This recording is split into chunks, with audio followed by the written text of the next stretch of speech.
Asian cup অনূর্ধ্ব-23 বাছাই পর্বের জন্য জোর প্রস্তুতি শুরু করেছে বাংলাদেশ। বৃহস্পতিবার রাতে বাহরাইনে পৌঁছে সেদিনই মাঠে নামে সাইফুল বারী টিটুর শিষ্যরা। রাত 10:30 থেকে শুরু হওয়া অনুশীলনে ছিল ফিটনেস, বল কন্ট্রোল ও দলীয় সমন্বয় নিয়ে কাজ।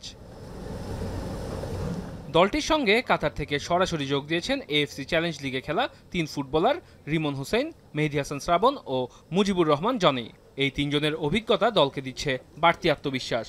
দলের ম্যানেজার শাহিন হাসানের কণ্ঠে প্রস্তুতির সাথে টুর্নামেন্টেও সফলতার প্রত্যাশা। সবাই সুস্থ আছেন এবং আজকে আমরা অলরেডি এখানে লোকাল টাইম 7টা থেকে আমাদের ট্রেনিং গ্রাউন্ড শুরু করেছি এবং আমাদের ট্রেনিং চলতেছে। তো আল্লাহর মতো সবাই সুস্থ আছে এখন পর্যন্ত আলহামদুলিল্লাহ, এবং সবাই ভালো মতো সুস্থভাবে ট্রেনিং করতেছে। ইনশাল্লাহ ভালো কিছু হবে।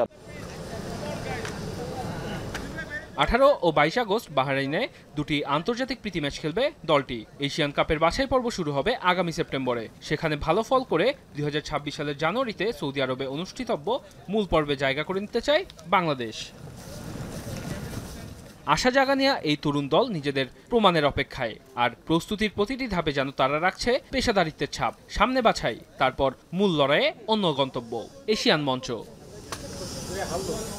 ওয়াসিউল হক পান্থ, এখন।